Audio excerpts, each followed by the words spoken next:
Hello and welcome to Super Pants Gaming. Thank you so much for joining me today. And today we're heading into Leicester on the train to go to Super Game Shack. I'll see you there.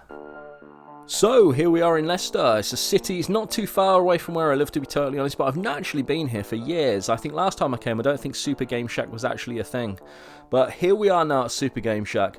I love it when there's like sort of TVs or screens or something in the window, sort of showing a little bit of gameplay, a little bit of footage from something. It just really sort of draws you in, I think. So I'm just going to give you guys a little bit of an overview of sort of what there is here in Super Game Shack, and let me assure you, this place is absolutely chock full of amazing stuff that you can grab from floor to ceiling. Yeah, not an empty space anywhere. It's absolutely full of amazing gaming goodness.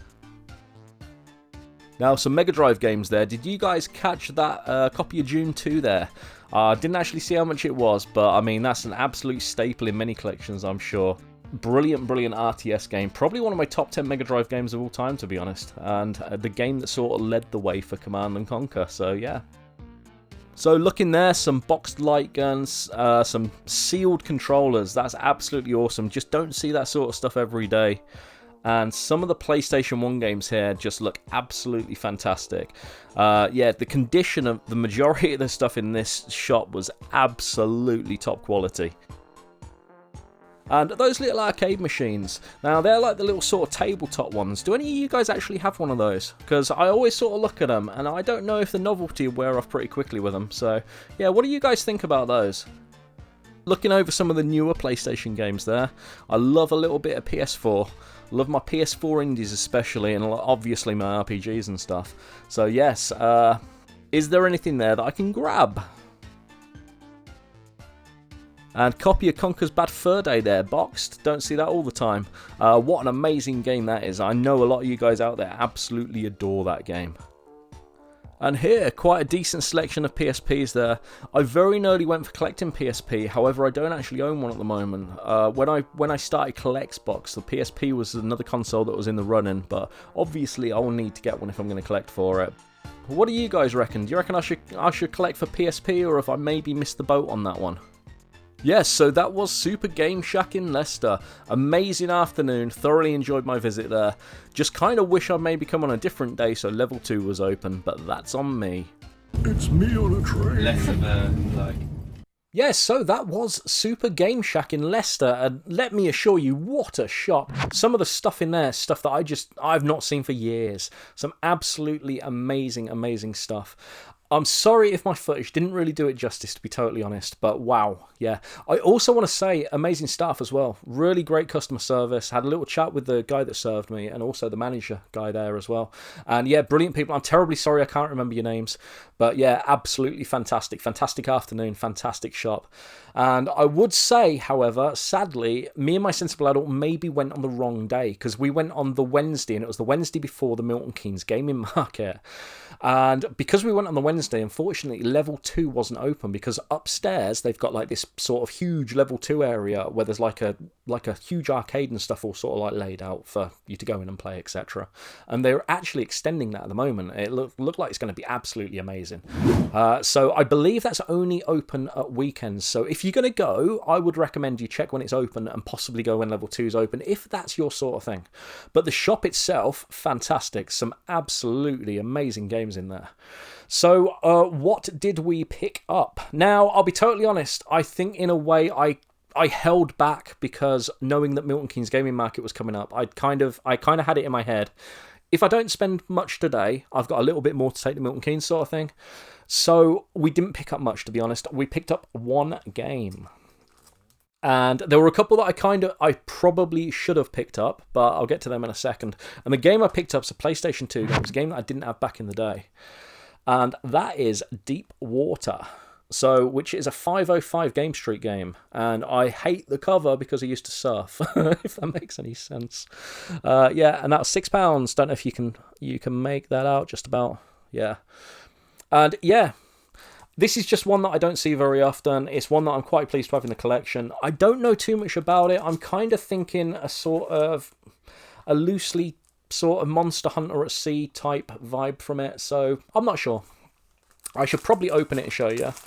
So There we go. I have opened it. I opened it sort of when I was in the shop and stuff. And yeah, as you can see, it's in really nice condition. Most of the stuff there looked like it was in really nice condition, to be totally honest, as well. And there were a couple of other bits that I was tempted with. Now, one of the other bits that I was tempted with was a Xbox game, and it was Reckless, the Yakuza missions.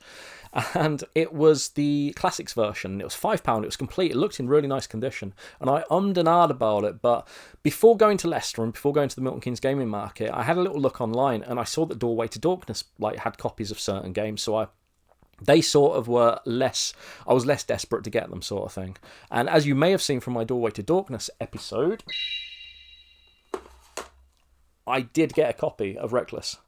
So that's kind of why I held off that one. Although I was kind of thinking a bird in the hand is worth two in the bush and all that sort of malarkey. However, kind of pleased I waited, because I'm not bothered about having the Classics ones, but I think I would rather not have them, if that makes sense. Yeah. So, but that's just a me thing, I guess. And the other game, now this is kind of spoilers, because this is one of the bigger ones from my want list. It's 3D Game Heroes on the PS3. Now, that's been on my want list from roughly 2019, 2020. And when I put it on my want list, it was £25. And, you know, that game has sort of risen and risen and risen. It's one of the only ones when I was sort of building my PS3 collection out properly, sort of thing, that I haven't got. I think there were 3 games left actually on the want list at the moment that are PlayStation 3 game. No, it might be 4, thinking about it, yeah. It's 3 or 4 anyway. But the other ones, it's like there's this Disgaea 3 I can never find with a manual. I don't know what it is. That game is cursed to me. And exactly the same Yakuza 4. I never find that with a manual.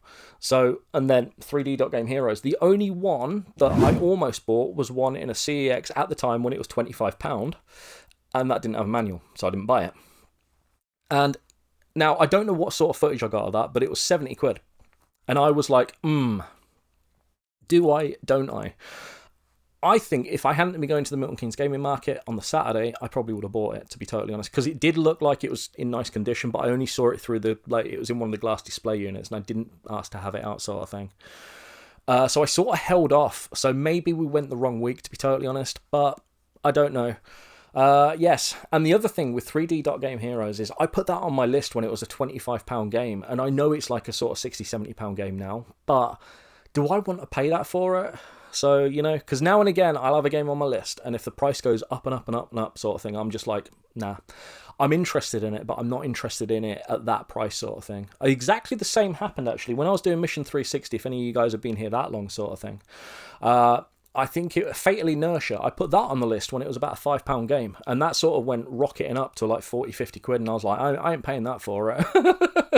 So I'm quite happy to wipe them off at a certain point, but I've still got a sort of passing interest in 3D Game Heroes, so yeah, spoilers there for what I'm actually after, but that is one of the ones that I will be keeping an eye on, and I don't know, we may actually go back to Leicester and pick that up at some point, because that shop was absolutely amazing, and there was just some absolutely amazing stuff there. I had a brilliant afternoon out, so yeah.